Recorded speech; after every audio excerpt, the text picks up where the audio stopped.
here we are, Tuesday morning. It's morning for another half an hour. But I've been up for a while. I just kind of took a lazy morning. And I'm okay with that. I'm still drinking my coffee. So I slept late yesterday. To no avail, really. I anticipated that some things body process wise might happen quicker if I slept late. It didn't happen. Anyway, I had pizza for dinner last night. Yeah, I did end up having pizza. It was tasty.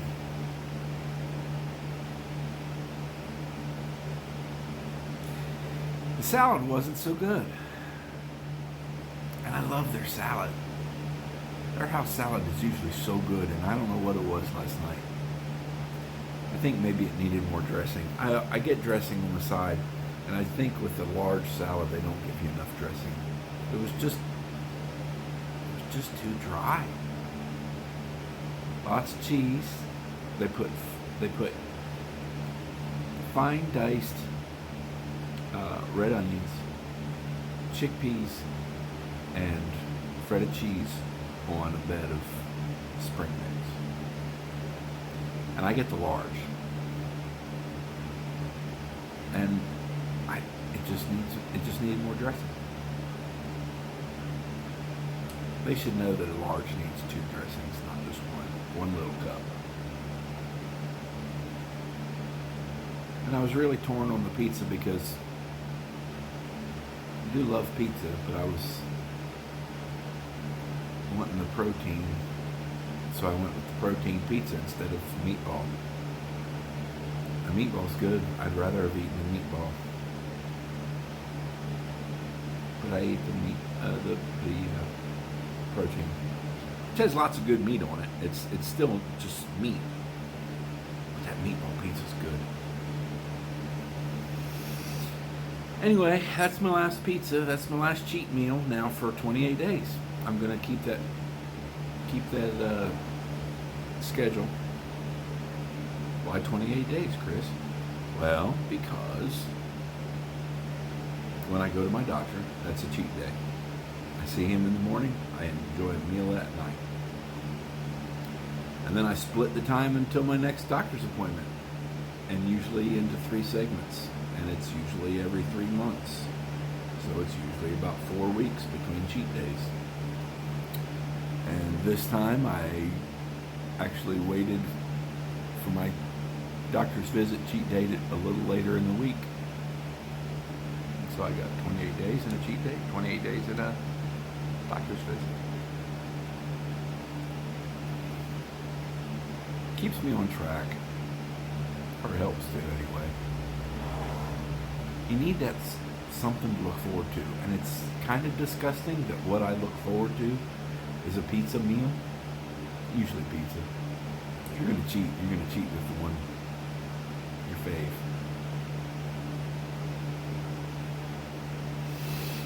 But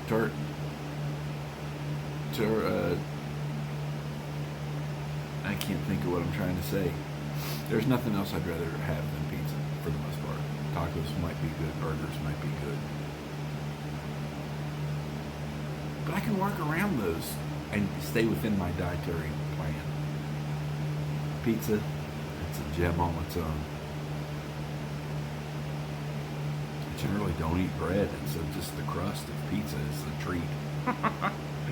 Put tasty toppings on it, and I'm all about it.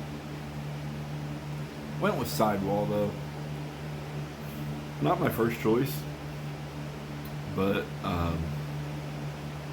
when I went into that plan, I didn't stop to think that a lot of pizza places aren't open on Monday. My bad.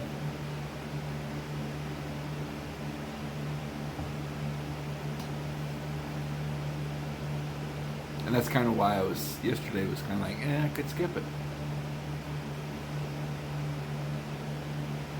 I guess I'm glad I didn't. It was good. But there are other places that have better pizza. Anyway, today, post leg day, the workout after leg day, which is usually just cardio, is probably going to just be cardio. My back hurts.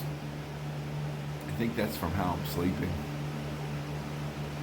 I might do some kettlebell stuff just to make it hurt more. I do have a massage and stretch session this afternoon. And that means tomorrow will more than likely be a just cardio day. And it might not even be a row day. We're going to row today, at least for a while. I went into this fundraiser, the American Cancer Society 62,000 meter challenge. I went into this with a plan of asking donors to give a penny every 200 meters. And it complicates the math a little bit for some, maybe, I don't know. But I asked that, and I gave an estimate of how many meters I thought I would do this month, a realistic estimate. At the time, I was doing 7,000 as my regular cardio session, 7,000 meters. And I thought, I'm not going to do it every day. I've been down that road, and rowing every day can kind of take its toll. But so far, I haven't missed a day. And early in the challenge, I decided that it was time to up my daily cardio row to 8,000 meters. So I'm a lot closer to what I said I would do for the entire month already, and I think today's the 16th, 15th. I don't know what day it is, but I'm gonna probably blow past that estimate. I think it was like 178,000 meters or something like that. You know, you start in a challenge like this, and everybody else that's in the challenge is posting the pictures of the meters they're doing every day. And I keep my pictures of my monitor, my meters on my Instagram, and that's really just for my own sake. It makes it easier for me to go back and look and think, when did I do that? And I can go back and see it, or I did what am I supposed to do weight wise today, lifting, and whatever. That's what my Instagram page is all about. It's just my workouts. Occasionally you'll have a video on there, and it's really more just for me to check my form and see if there's something I did different setup wise or weight wise. I'm not looking for likes, I'm not looking for follows. I'm glad to get them. But anyway, you start seeing all these pictures that people are posting of their meters, and you start getting a little competitive. You think, damn, I should be doing that. I can do that. Hey, wait a minute, I can do that. Now, the guy that's posting 20,000 meters every day, maybe in a few years I'll do that. I don't really have the desire to do that right now, because even at a fast pace, that's well over an hour, if not closer to an hour and a half of rowing. I don't think I want to do that every day. I don't want to ignore the ski erg. I really don't want to ignore my spin bike, which I have been. I haven't been on the spin bike, and I can't tell you how long. And my weight's in the range where I need to be on my bike outside, riding, pedaling. I said once I got under 300, I'd be comfortable on the road bike, which is what I think I weighed. I don't know why this number's in my head, but I think I weighed 305 when I bought that bike. I should be good to get back on the bike, and mountain bike I would be good with too. They haven't been ridden in a while, so I'll take them for a tune-up first. But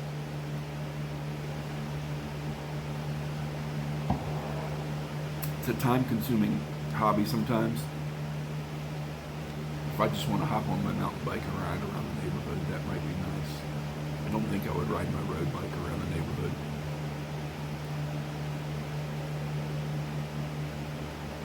But to pack the bike up in the truck and go somewhere safe to start a long ride and go for a long ride and come back and reload the truck and drive home,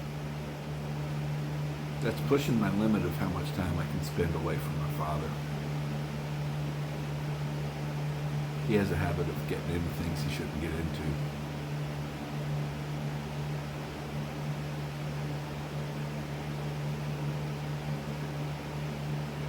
He is like a kid. I guess I was that way too. Maybe it's payback. It's my karmic payback.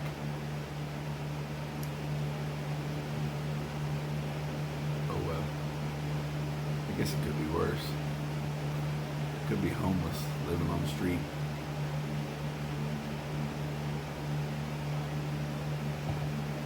I'd die. I wouldn't survive. Yeah, I would. I'm not afraid to have a job. I have a job. People don't get that, I think. I actually did have a friend, an old high school friend, ask me one time, like, basically saying, why are you just at home all the time and able to work out whenever you want to? And she actually has a job, but there are people out there who don't have jobs other than to be at home taking care of whoever is there. More often than not, that's your children. And more often than not, that tends to be mom. In this circumstance, it's not mom, it's son taking care of father. And I don't have that many bills because I live here. I know I'm kind of fortunate. But there's trade-offs. There's trade-offs like I can't go for a long bike ride somewhere that I'd like to maybe drive to and go for a long bike ride. And a lot of things get done on his schedule, not mine. I know my employer doesn't recognize that very well, but there's a reason I generally stick to the morning shift. Is I can be home before he's out of bed in the morning and not worry about coming home to my house burnt down.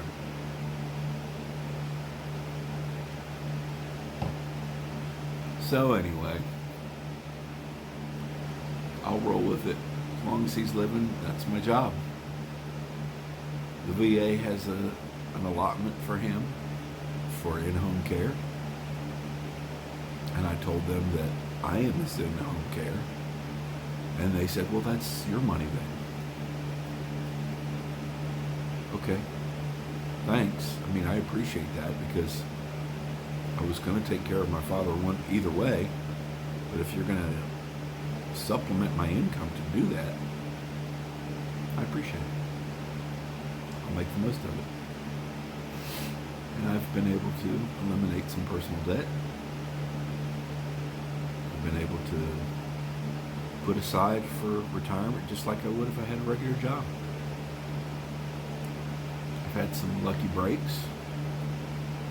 And I feel like things are going to be okay when I have to rejoin the normal, quote-unquote, normal workforce. I'll be an age that isn't high on the list of priorities for employers, but maybe at that time I can snag something that just kind of keep me busy and keep the income where I need it to be, which, hopefully, if I keep trying to do the right things, won't be that high.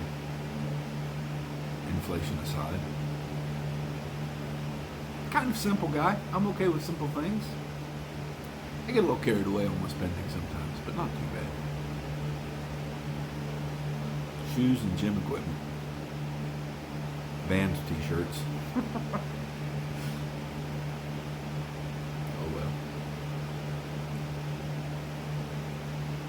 Well, I am just rambling.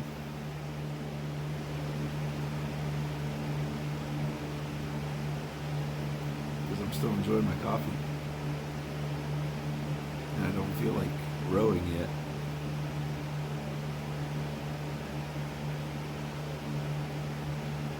Oh well. I guess I need to get doing something. I may or may not holler back at you. We'll see. Thanks for watching me just ramble. I totally don't get this Reels thing or this Shorts thing now YouTube's doing. Seems to kind of be all over the place viewership-wise. So I'm going to put another one up there and we'll see what happens. Watch it! The good news this morning is it's almost over. It's not officially over. The discipline for Deshaun Watson can be impossible and Appeal 60. No initial fund. So the judge's decision requires no massages other than directed by club personnel, no adverse involvement with law enforcement. This one, information is from Tom Bosero. I was told that the NFL was looking at maybe Deshaun Watson seeking treatment because there's a pattern here. But the judge says that this is according to his open up. But Roger Goodell and the NFL have to look at this and say, perception-wise, how do we look? But they didn't make the rule. And that's really important that they put through the onus on the judge, Sue Robinson. Basically saying, you make the decision. You're making the decision. But Deshaun Watson needs settled 3 cases, civil cases overnight. So there's one more that's pending. I'm guessing that Deshaun Watson's legal team said, hey, let's do our best. Let's get all this settled as best we can. Yes, it was $3,020 salary. This was under last year's salary. Sean McCown, last year. You lost $11.5 million last year. I think this is money on the Association. Well, they press release. And this was prior to, this was in advance of the judge's decision. The NFLPA, from what I'm told, would have put this out if Deshaun Watson got an indefinite suspension. They had an idea. Because the NFL Association didn't represent it. It was in there for a year. They had a sense, so did Deshaun Watson. Well, you know, using whatever resources they have, you find out exactly where they stood on this. And then you put out that preemptive strike to say, you know, we're basically standing by whatever the judge comes up with, because they knew the judge was not going to give an indefinite suspension. I was also told that, I said, is there any chance he's not charged with anything? And I was told, no, he's going to be charged. But, wait, fine. Now I was told that they told him $10 million. Fine. Because they knew he was going to be affected in his first year of his salary really around. I don't know what else is going to happen with this. I don't know what the NFL is going to say in the next meeting. Because I really think that that's part of this. I was told this probably a month or 6 weeks ago that there was going to be a recommendation for him. You know? Here's the game, let's go, let's go, there we go, come on, rounds. Deshaun Watson still Deshaun Watson. It feels like they don't really give massages people with Constitution. That feels like that's the issue here in play. And if you're going to tell me that no, you can only get massages through the team, so he's still Deshaun Watson. Then I think that to me has to be verified. I mean, think rounds. How comfortable do you feel? You got all that money guaranteed. Do you feel comfortable? Does he change? Man, does he change? Did he change for 6 months? What's going to be like here next year? Was that everything cool? Yes, does he? Yeah, even if you remove any type of assault allegation, it's still alarming to you. Yes. That's like...